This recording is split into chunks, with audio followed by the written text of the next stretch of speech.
everyone, and thank you for joining today's discussion on digital natives and entrepreneurship, which is centered around the 2022 edition of the Network Readiness Index, published by the Portulans Institute and Side Business School at the University of Oxford.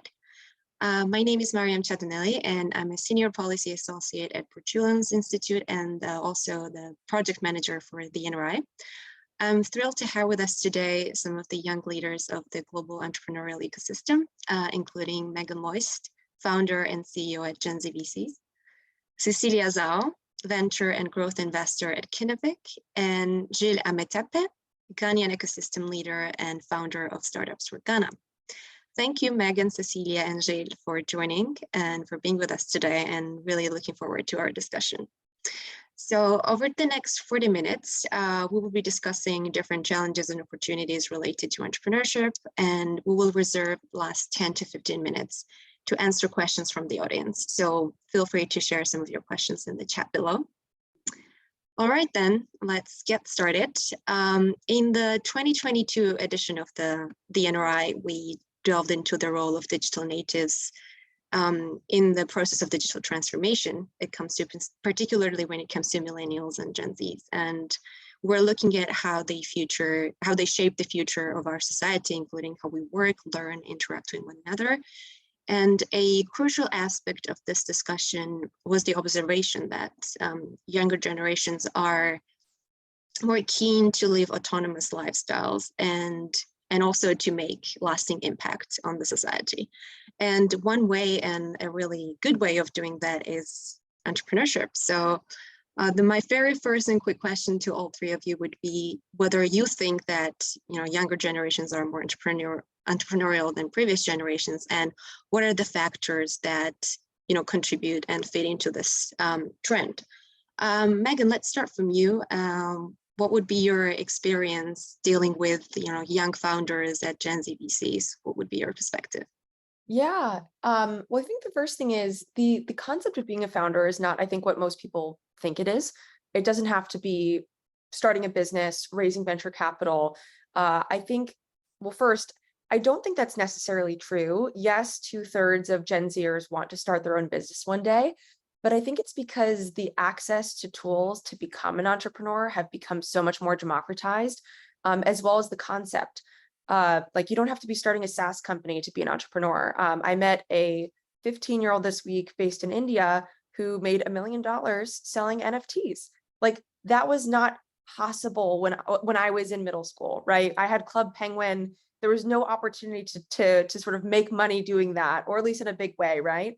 But fast forward, you look at Roblox, and at 9 years old, and the average age on Roblox is 9 to 11, half of children in America play Roblox every day. 9-year-olds, 10-year-olds, 11-year-olds are making money playing Roblox and doing their everyday things. You can start a Squarespace website and have like a functioning website online to be able to sell things. Gumroad.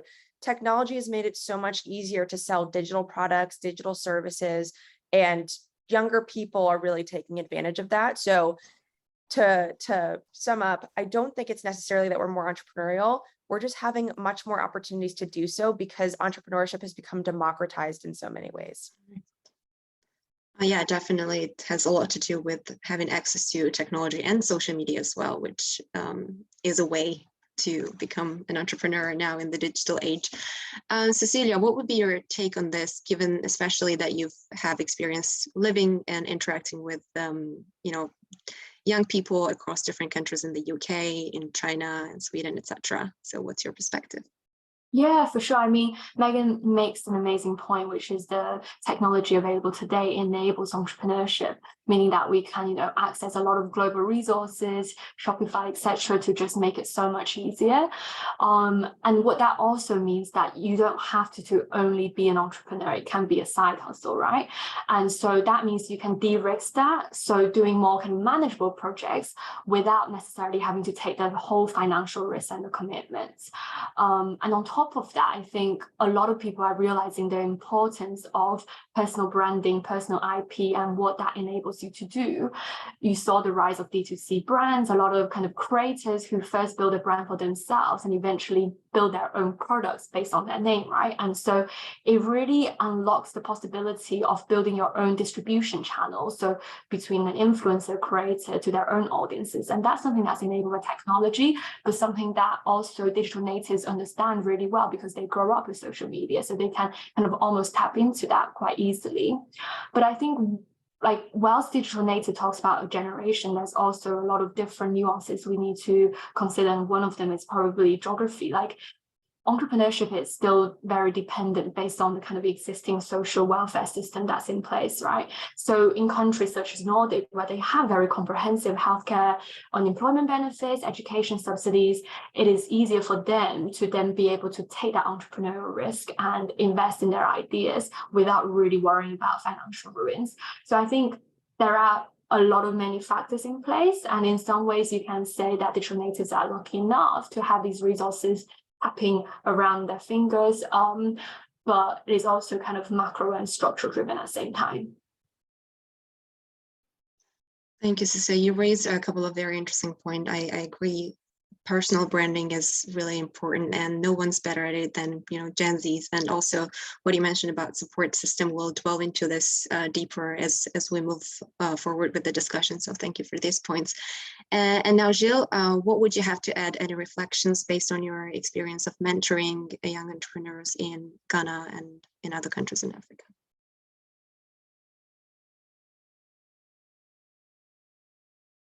Gilles, you're in mute. Good. I was trying to fix it. So I think one key thing that I would start with is that this generation is probably one of the most ambitious generation in world history. Now, creation of wealth, creation of value, and the role that young people want to play in growing economies and in the global stage is probably something that we have never seen before. And I think that what is the driving force, as it used to be, is no more the case. Probably in the days of the baby boomers, it was about building family. Now it's about, conquering the world. It's about conquering the universe. It's about, living. It's a whole lot. And one thing that is running across all markets, I've had the opportunity to interact with colleagues across the globe. This generation does not want to cope with the status quo. Every single day, young people across the globe wake up and they want to change something, either their personal life or that of their communities or that of the global world. So I think all those come into play. So the personal motivation is there, and the technology has made it very easy as well for us. To build companies, you just need a laptop and access to the internet, which was obviously something that wasn't the case before because you needed brick and mortar. But now, very few startups would go and rent, big buildings to set up their headquarters. They will operate from co-working spaces, and hubs and all that. So I think those are the changes that we've seen, and it will just keep on that tangent. Thank you, Gilles. I think all of you mentioned already that being an entrepreneur and entrepreneurship in general isn't just about having a business idea and wanting to run a business. It's also a combination of the right mindset and skills to be a successful entrepreneur. And so where I grew up in Georgia, and up until a few years ago, I never really thought I could be an entrepreneur or that was like a career path for me. I was not encouraged or taught to be one. We were always more pushed towards academic or more conventional career paths, I would say, especially for girls. So we have the luxury of you having on the panel and coming from different educational backgrounds. So what would be your take on this? Do you think the modern educational system promote entrepreneurship within and among young people? What are the skills that we need to be teaching to sort of like create successful entrepreneurs? So let's start from Cecilia on this question. I remember you were mentioning earlier that Sweden has this subject in high school where they teach entrepreneurship and they, teach young people how to run their own business. But it might be very different approach in the UK, for example, where, the high school and post-high school education is still more academic. So what's your take on this? No, absolutely. So I have a little bit of exposure to the Swedish system just because we see so many kind of Nordic-based entrepreneurs coming through. But from my own personal experience, I've definitely not had a lot of exposure to entrepreneurship at school and university. I mean, for a start, to those who may not know, in the UK, you have to very much specialize into your core subjects from year one at uni. And so if the subject you chose is not in business and is not in finance, then there is barely any opportunities to then be educated or have that exposure to build the right skill sets for entrepreneurship. And most of the kind of extracurriculum and clubs that you have at university very much kind of setting yourself for established career. So that's like, your finance club, consultancy club. And even during kind of secondary school, we might have one-off projects that allows you to build a team and then have something entrepreneurial. But there was a lot of lack of skills building that's kind of necessary into building a business. So building your financial literacy, understanding, like, for example, in China, like a lot of people are taking courses on coding, etc. All of these kind of technology skills are actually not as educated or not part of the curriculum within the UK. And I think, to be frank, it's really hard to foster entrepreneurial and creative skills in an education system that primarily kind of measures success through standardization tests and academic performance. So students tend to often, face pressure to conform to a certain set of expectations, and they will prioritize, acquisition of knowledge, memorization in order to achieve high marks, rather than kind of building alongside the soft skills of building resilience, which is often necessary in becoming an entrepreneur. So there's definitely more to be done on both the hard skill set as well as the soft skills. Thank you. Thank you. That's some of the very interesting points raised. I agree, it's quite hard to just, put one subject in the current educational system that would center on entrepreneurship when the rest of it just kind of, pushes people towards acquiring knowledge and conforming to existing standards of education and standardized tests and measuring education as well. So let's hear from Meagan now. Meagan, I remember you were saying that when you started Gen Z VCs, you interviewed or spoke with over 70 founders from across the world over the span of 2 weeks, and they were really inspiring and they had really interesting sets of skills and knowledge, etc. What stood out to you the most, and what do you think that the current educational system is lacking in that sense? Yeah, when Gen Z VCs began, I had conversations with 71 Gen Z investors, so Gen Z VCs all over the world, which was sort of the crux of the community. But what quickly happened as the community went public, and fast forward to today, it was initially a group of 30 people in the Slack community.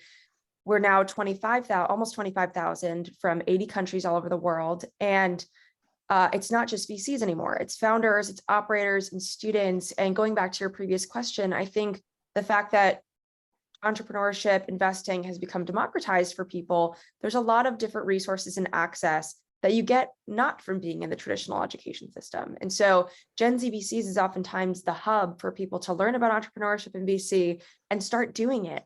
We have 350,000 messages in our community from over the past 2 years, which is crazy to think about. And it's because there's just so much knowledge that's being shared back and forth. And to Cecilia's point, for sure, like there's technical skills that I think are really, really important, like coding, CS, being able to actually build. But I think one of the most important things that people think about when it comes to entrepreneurship is honestly the creativity piece. How can you think creatively about the problems that are happening in the world and solve them in a unique way? How can you go to market, be creative? How can you be scrappy as you build your company to be able to let your runway last longer? I think it's all of those things that VCs look for in entrepreneurs when they want to invest.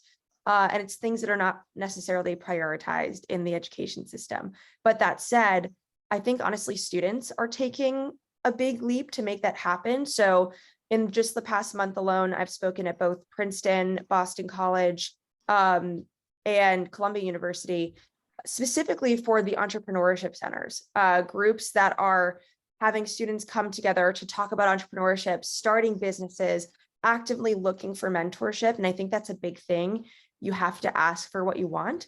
And I don't think Gen Z shies away from doing that, which is good. So we're seeing a lot more entrepreneurs come to the fruition and also just look externally for the type of resources that they're not getting on their college campuses.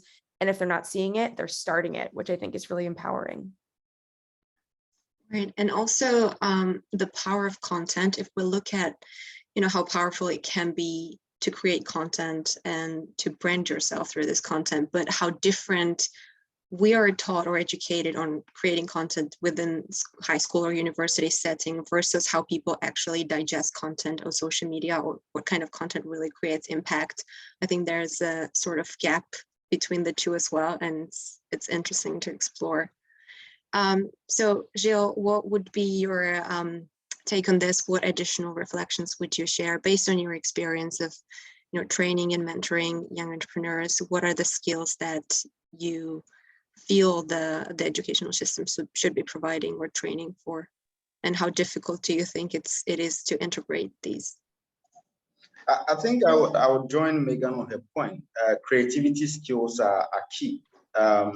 We need to get to that point where the education system allows people to express themselves, not just to consume, but also to produce.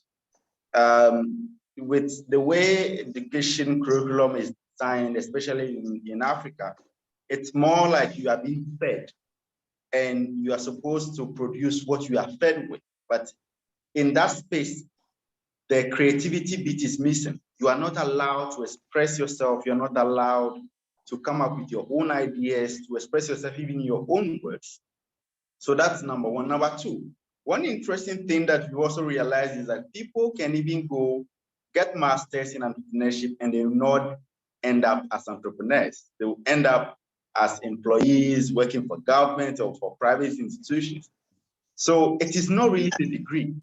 It is the platform that enables the people to express their inner self. Some people may want to be entrepreneurs, but the system does not allow them to. Others may not want, but they will find themselves in entrepreneurship.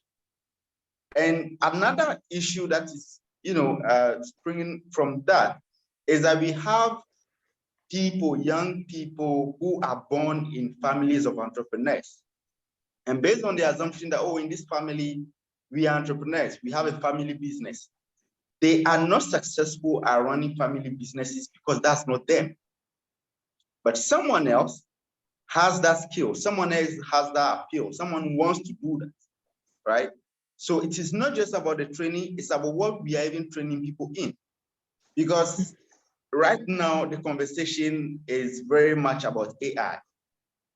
I can tell you on authority that curriculum, in Africa have not adjusted and adapted to AI yet, except for some private institutions that on the face value are too expensive for the masses to attend. So we are going to lag behind, and the conversation about AI will be a conversation that will start in 5-10 years time in our universities when the entire world is already consuming it. So the dynamics are, not really on our side. And I think that brings into perspective the role that policymakers have to play, in the sense that we know what the needs are. Every single person who operates in an African ecosystem will tell you what the needs are. Everybody knows the needs. But the willingness to attend to the needs or the real needs is what is missing. And until policymakers come to the table to have this conversation, it's going to be a very tough one for us. Thank you, Gilles. You raised really interesting points about, supporting, having the support system for entrepreneurs. We know their needs, but that now we need to come together to support these. These are really interesting points, and we'll get back to discussing them a bit later. But my next question will be directed to Cecilia and Meagan, and you'll see why. I think we all understand that entrepreneurship is difficult to navigate. It's essentially is related to uncertainty and being comfortable with risk, failure, etc. But I would argue that, and especially in this current economic climate, right? But I would argue that it can be even more challenging for female founders. And I can talk about this from the perspective of me being a female founder. And at the same time, by looking at the data that reveals that globally only 2% of venture capital funding goes towards female-led startups and towards female founders. So having worked with so many founders and being female entrepreneurs yourself, what are the strategies or approach would you recommend young entrepreneurs, female entrepreneurs, take to tackle these stereotypes, and what are the most effective initiatives that support female founders worldwide? Let's start from Meagan on this question. Yeah, sure. I think the first thing is, so for Gen Z VCs broadly, our mission is to make the world more accessible, or make the venture and tech world more accessible to the next generation. That includes founders, that includes VCs. And we have an initiative specifically built for founders. It's our marketplace, basically, that helps founders save money on their startup stack, thinking about what to actually use, what not to use based on what other founders are using. And we've saved founders over $10 million in their startup stack. And so like that inherently is helpful to founders who come from underprivileged backgrounds, who maybe don't have access to a VC network that can say like, oh, you should be using this. Oh, you could be saving money here. And so I think the first thing is just leveling the playing field with things like that make entrepreneurship more accessible to everyone. And I think on the flip side too, it's having, I think specifically younger investors, I think are very approachable, right? Because we're building our networks. I think founders shouldn't be afraid to reach out to VCs and ask for feedback early on, especially from younger investors who I think, again, are very approachable and open to and really wanting to sort of make a difference and an impact in that way. And also you're seeing just, I think, specifically like women entrepreneurs want to defy those stereotypes by taking action. So for example, I hosted a course earlier this year called VC 101, which is just all about the fundamentals of investing. I initially thought mostly VCs would be taking that course. Funnily enough, I had so many female founders taking that course to reverse engineer the way that they construct their pitch decks based on the things that VCs are evaluating. And I thought that was so awesome. And they asked, like the founders asked just as many questions as the VCs did. Basically, again, reverse engineering all the things that we were talking about in the course. And I had 1,200 people take that course with me live every week. And so again, like I think just broadly, you're seeing founders take their fate into their own hands, despite the sort of stereotypes and despite the statistics.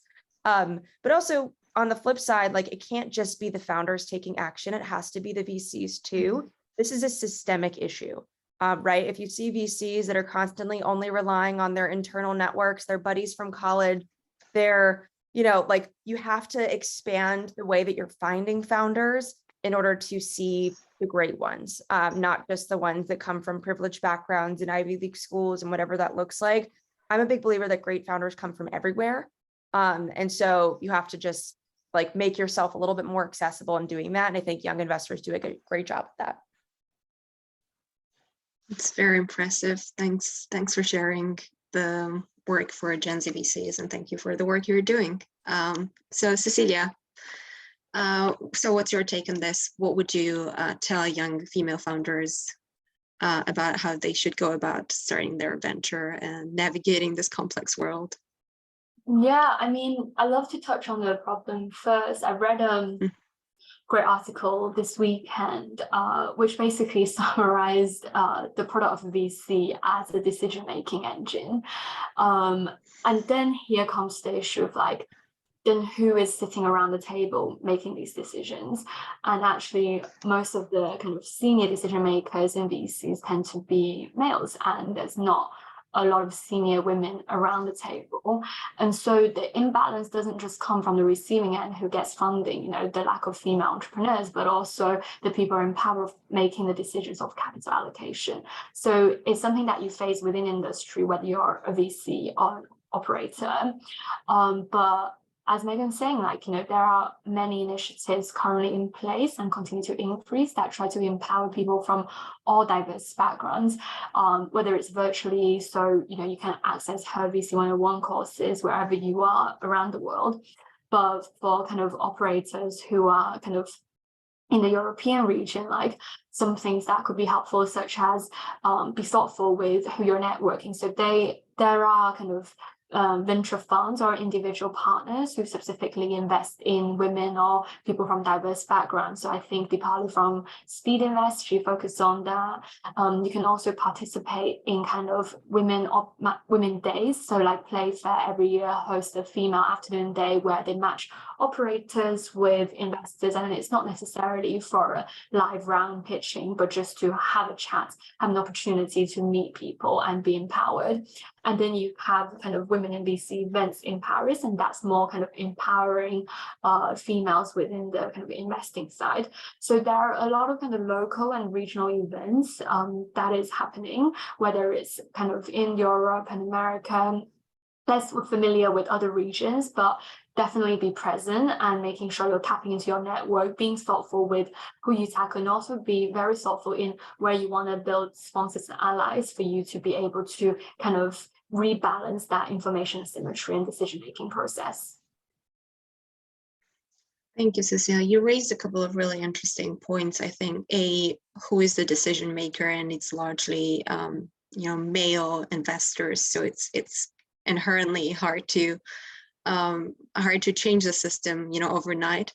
But at the same time, what you mentioned with networking and in-person meetings and going to these meetups, it's also very important. And I think in some ways the pandemic helped with that, because before, I think if you really wanted to have a successful startup, there was this perception that you had to be based in one of the successful startup hubs where all the innovation happened. But I think the pandemic sort of enabled us to see that there's so much innovation that happens in many parts of the world, and we can communicate and make contacts and network virtually.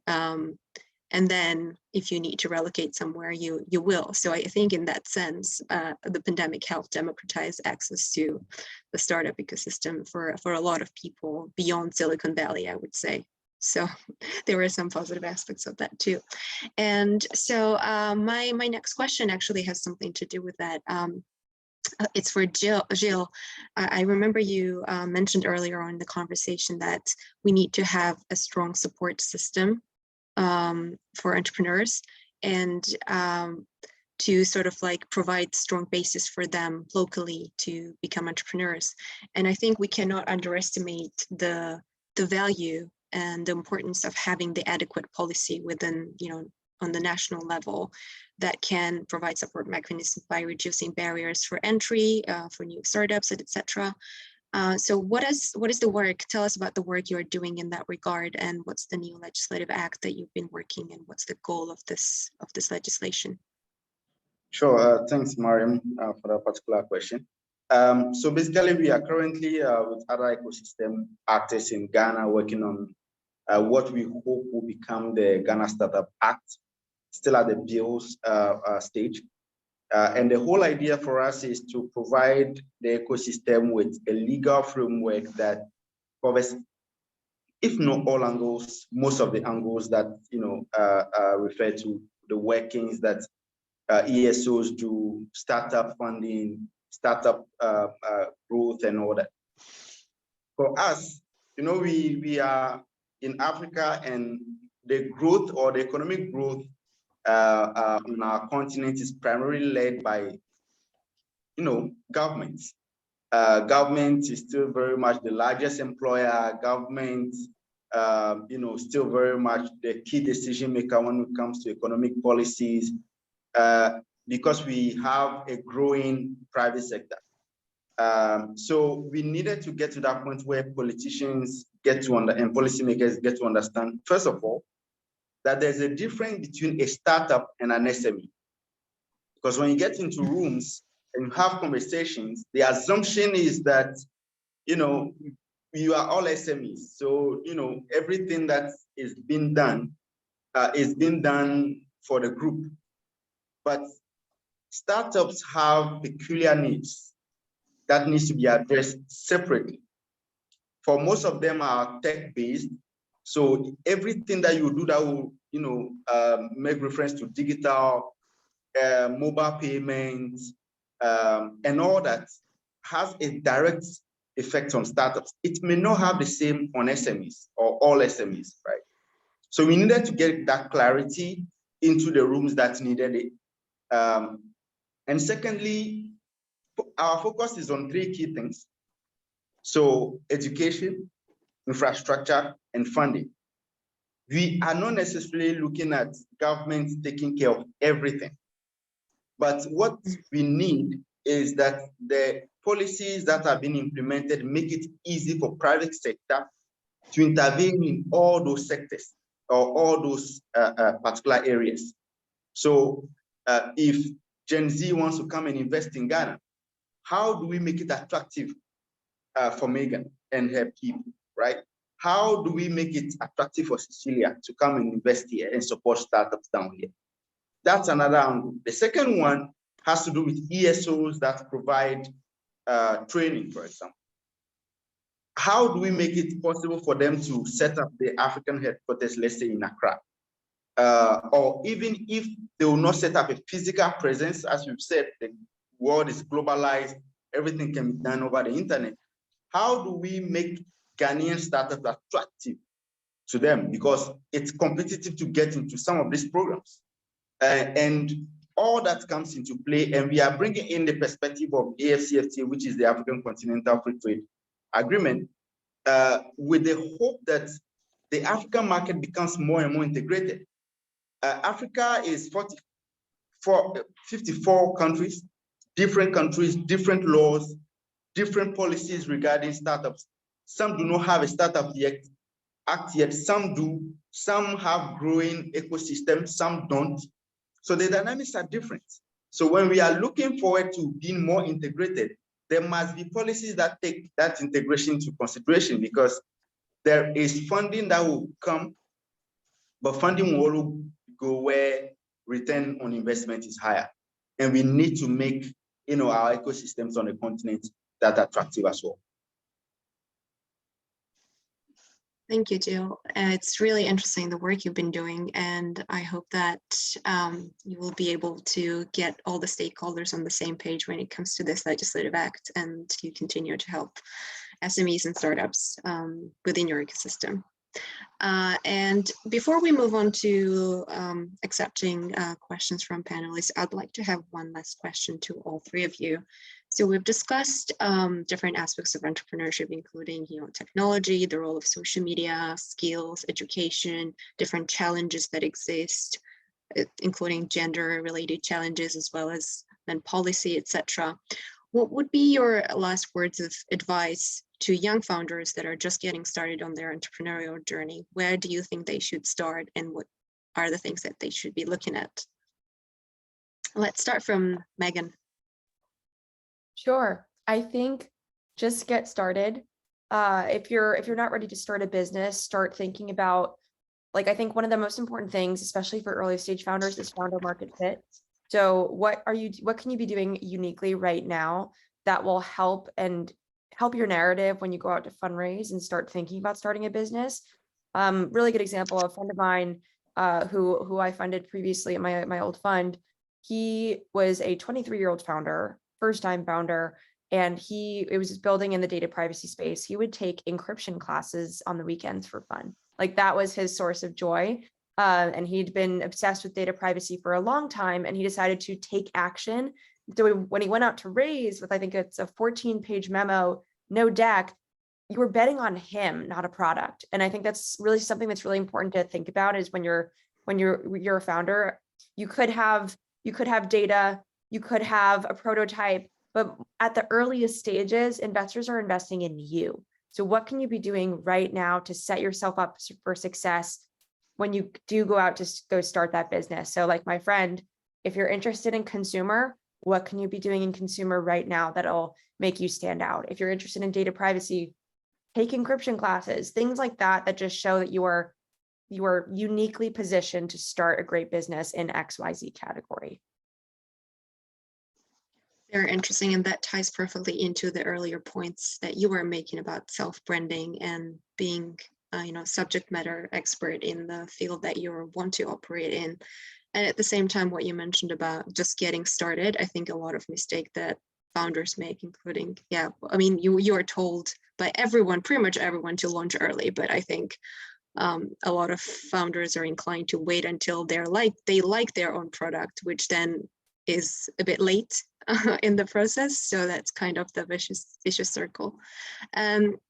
Cecilia, what would you like to add on to that? Or maybe you have a completely different perspective on what you would like to tell young founders that are just starting their entrepreneurial journey. No, I think Meagan mentions a really good point, especially for kind of early stage ideation, kind of just getting a product market fit stage of businesses. In terms of my view, I guess there's so many kind of things that a founder needs to kind of build, right? It's like all big piece of a massive puzzle. So one that I think often not very talked about is on the emotional side, like being a founder, especially a solo founder, it can be incredibly emotional. You have to make a lot of decisions, decisive in their everyday life, and just making sure that you actually actively play that muscle of either building a supportive network or a system of positive action that can help you during difficult times can be really important, and something that people don't talk about as much about how harsh kind of or hard entrepreneurship can be. The second is hiring. I think a lot of founders kind of, especially when they're young founders, right, they like to go after experience. Sometimes they might be attracted to the senior positions, SVP of a very established platform. But the reality is that building a startup from the ground, you don't have that much leverage. And those people who are very experienced with senior titles in established firm, they're used to being able to manage things, they're used to being able to tap into resources, and they actually may not be very well suited to more scrappy startups. And so just really having a very much cultural alignment, but also thought about who you hire and try not to kind of overhire is really important from the early days. And then I think finally, probably on the VC side, it actually amazes me how many founders don't actually do reference checking of the investors. And these are actually, if they're going to be an investor who sits on your board or starts with you from the early stages, then actually it's a pretty long rise. And it's like any relationship, there's going to be ups and there's going to be downs, and you like to know how they will react in these situations. Is it going to be constructive or destructive? And so just making sure, taking that one extra step is always so important to reference. Thank you, Cecilia. I think I agree with all of your points, especially when it comes to the emotional aspect of being a founder. I think people underestimate how much goes into being a founder, how much you have to be ready for failure. And I think when it comes to that, it's also important to invest in finding the right co-founders, people that you're comfortable working with, and people that are going to be there to balance you out emotionally when things get rough. So investing in that support system, I think, is incredibly important. Then there are different organizations and forums and etc. that support people to find co-founders and do co-founder matching. So it's also something to look into, I think. And now finally, Gilles, what would be your last take on this question for young founders? So this one is a bit narrowed to founders who have 9-to-5s, who have jobs. It is all right to start part-time. You don't necessarily need to resign from your job and just go into it. You can start part-time, build at night, go to work in the morning, build at night, keep building. And don't be afraid to share your ideas. You just mentioned bringing in co-founders. It is all right to bring in expertise.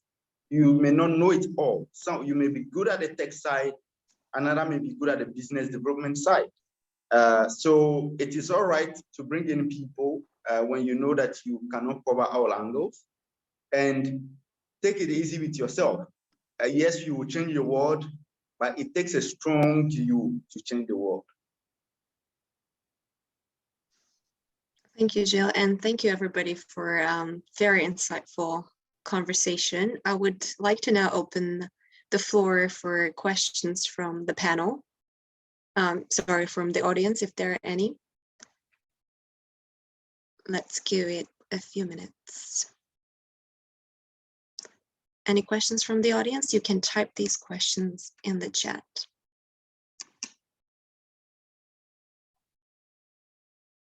Thank you for the comments. Okay, we have a question which goes the following way. What is the most common mistake you see young founders and entrepreneurs make? I've got a good Meagan? one. Please. Good one. I think a lot of founders, if they're worried about their experience, they overcompensate with like an advisory board, for example, and then they'll spend the majority of like the pitch talking about how amazing their advisors are, but not how amazing they are. Investors are not you're not investing in your advisory board, you're investing in you. And so this is, and I think this is something that younger founders tend to do more than older founders, because they think like, oh, okay, if I don't have the necessary accolades, getting these people on board will help better my chances in some way. But it's actually more of a red flag if you're spending like more time pitching about your advisory board than pitching yourself. So I think that's one mistake that's easily avoided, and it's fine to have an advisory board, put them in your deck. But again, investors are investing in you as an entrepreneur. And so like really thinking about your own narrative, why you're special, what makes you stand out, why that founder market fit is so strong is the most important thing, and more important than any advisory board that you have on your team. Thanks, Meagan. Any additional thoughts from Cecilia or Gilles? Yeah, I think also, I guess for young people, choosing the right co-founder is so important. It's very kind of fun, easy to kind of brainstorm about an idea with a college friend, but actually having to build together, and this will become, a relationship that can last hopefully for 5, 10, and even more years. And just it's always like, it's nice to have a co-founder because it's someone who's going through the whole journey with you, but just be very, very diligent in who you choose to do business with. I think I would just build from Cecilia's point. One thing that we are a bit worried about lately is the kind of deals entrepreneurs are signing, the kind of deals startups are signing. It seems there is very little due diligence being done.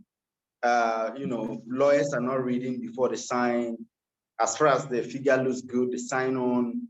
So we think that it is very important for young entrepreneurs to take some time to go through documentation, read, get legal advice before you sign on any document, be it for funding, be it for co-funding. It's very, very, very important.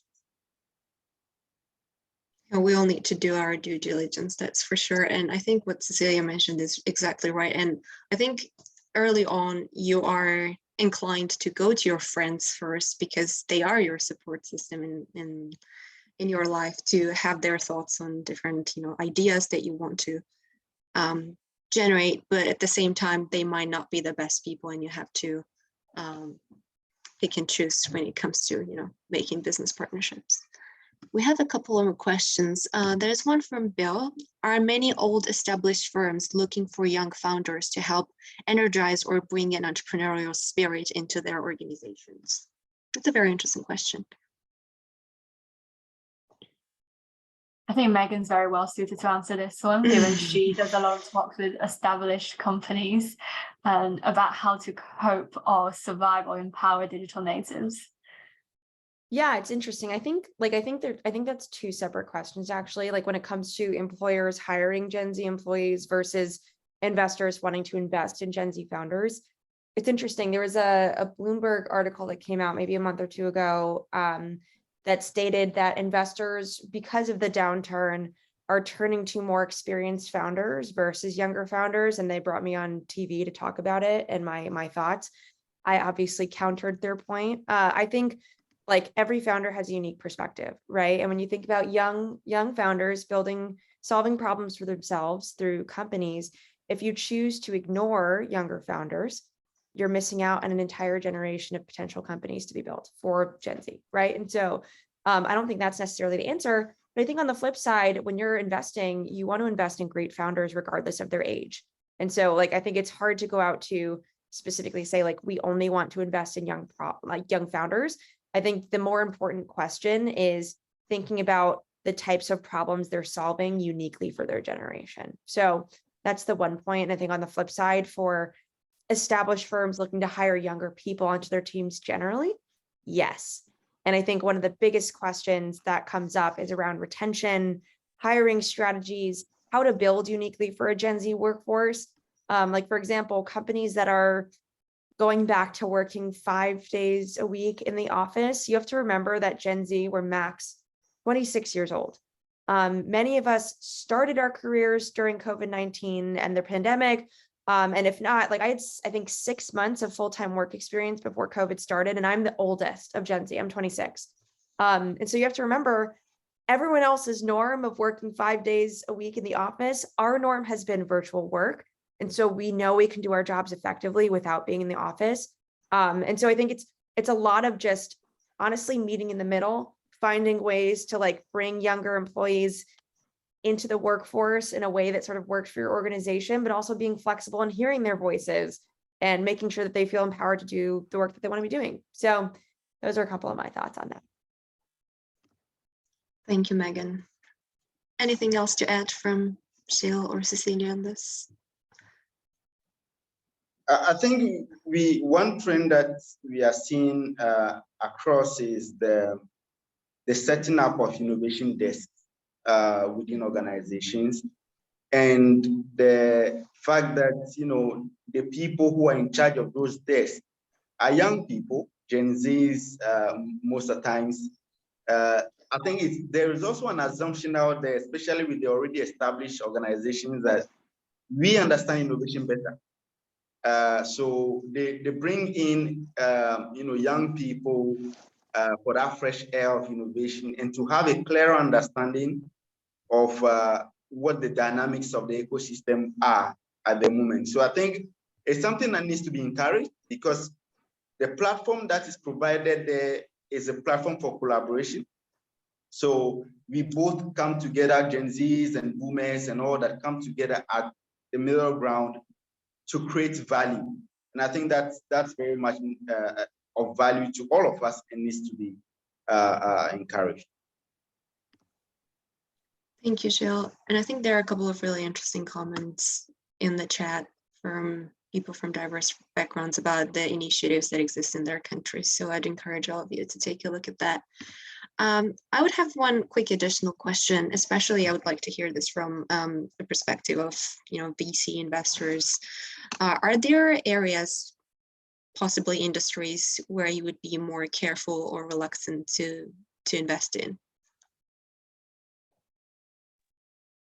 I think in this market, anything that's like very capital intensive, that requires, like, there's a lot of, for example, hardware companies where they'll have to raise 10, 20, 30, $40 million to be able to get to market.